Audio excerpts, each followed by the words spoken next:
Day 67, and today I'm thinking a lot about relationships and having gone through everything that I've gone through with my own husband, the ups and downs. The first 15 years or so were the knight in shining armor, and he was for me. I felt like he saved me. I felt like he swooped me up and removed me from the drudgery of the life that I had before him, and how together it just became so much better. And we were very happy for a very long time. And it's only now that I realize that we were both very, very needy, and we were there for each other. I felt that he filled some of my needs, not maybe all of them now that I realize it, but enough that I could overlook all the rest. And he must have also gotten, whatever it was with me, because I adored him. I took care of everything around the house, the children, all that stuff. I was an advisor. I was always at his, I always listened to him. It's when I had 3 children and constantly putting everyone before me, it started feeling as if he became my 4th child, and that became unbearable. That was just too much. And, the whole feeling of not having my needs taken care of anymore, it was really because I still expected my needs to be taken care of from outside.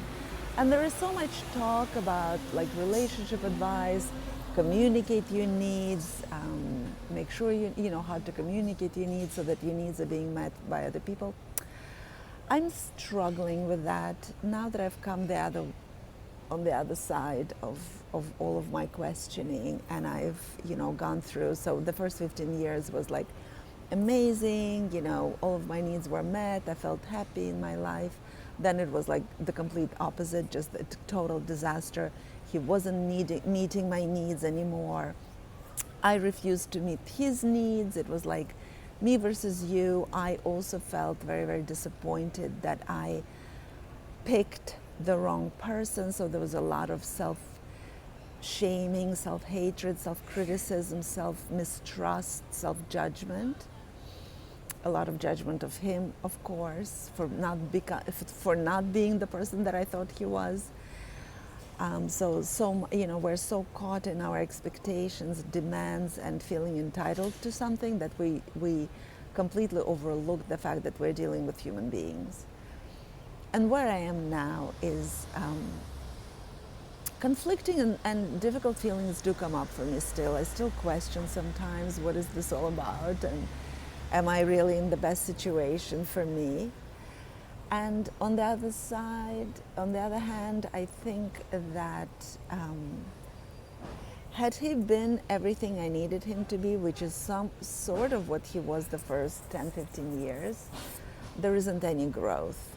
Because if we have our needs filled from outside, there is no growth. Yes, we're happy, but then we're not in any kind of pursuit of self-knowledge.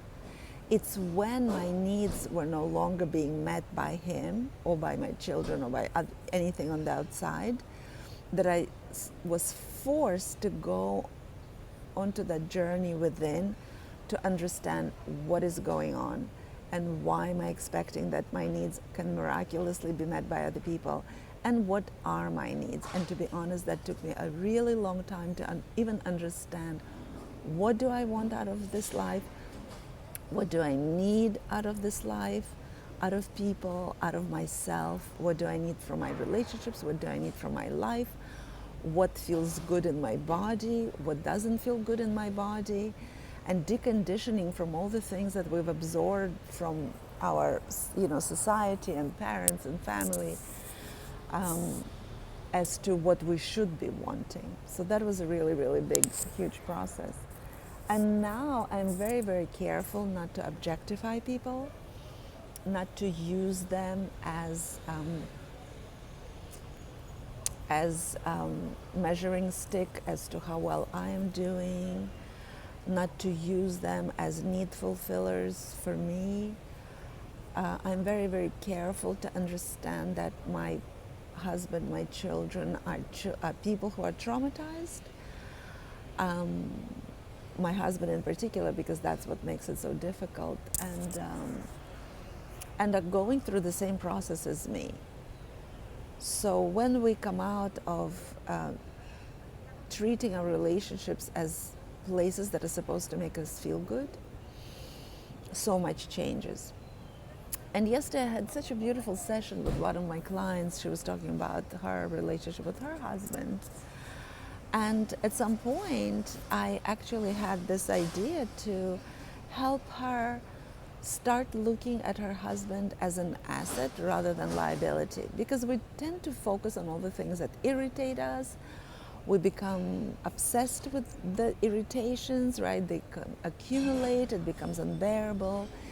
And I actually had her focus on all the things that he is already doing and helping, and all the things that he really is doing to be a real partner to her.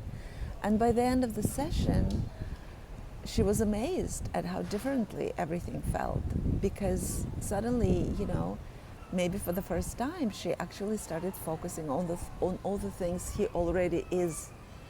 We tend to focus on the things that we don't like, but there is also a tendency to think that if there is this 1, 2, 3, 5 things that we hate about them, that somehow it denigrates and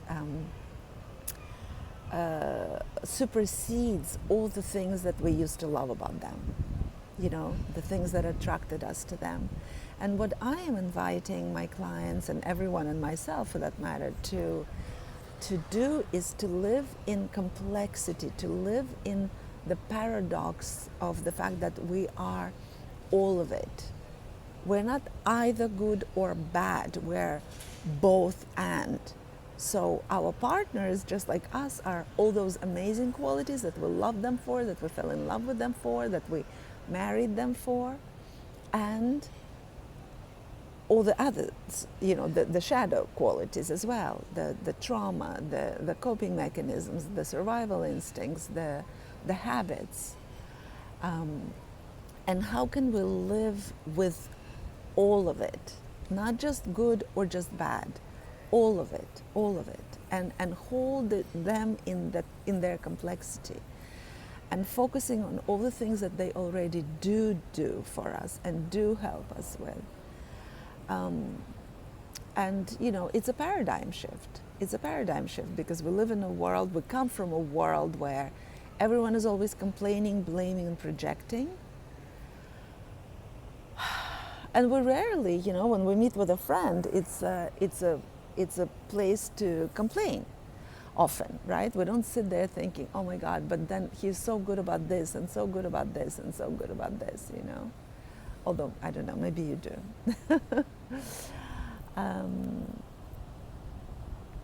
Yeah, and also, just the remembering that we are sovereign, right? Because one of the things that my client was saying yesterday that I experienced as well is that, when he's in a bad mood, she just absorbs it. She's an empath, we're all very sensitive, we're empaths, she just absorbs it, it affects her mood. That used to be me too. Well, don't be a sponge, right? We're sovereign. Can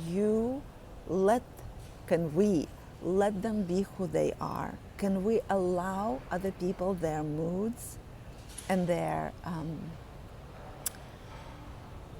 their moods, their habits, their inner world, and not blame them for the fact that they're ruining our mood? Can we be responsible for our own mood? Can we take care of our own inner world? Can we remember that, the other person is allowed to have their own feelings? And how can I, through my breath, through my connection to my inner world, remain anchored to my experience, not take on their experience, and then blame them for it? We're sovereign, right? Can we remember we're separate, we're sovereign, we don't have to be enmeshed anymore. Be aware that your inner world is yours, whatever it is, and their inner world is theirs, and they're allowed. They're allowed to experience what they experience, to feel what they feel, and to brood if they have to, and we can regulate our own feelings.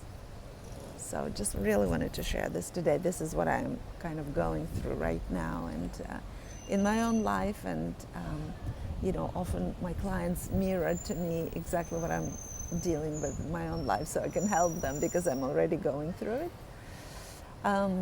Yeah, it's important. I feel that it's important to share what I'm sharing, and hopefully it'll help you too. All right, everyone. See you tomorrow.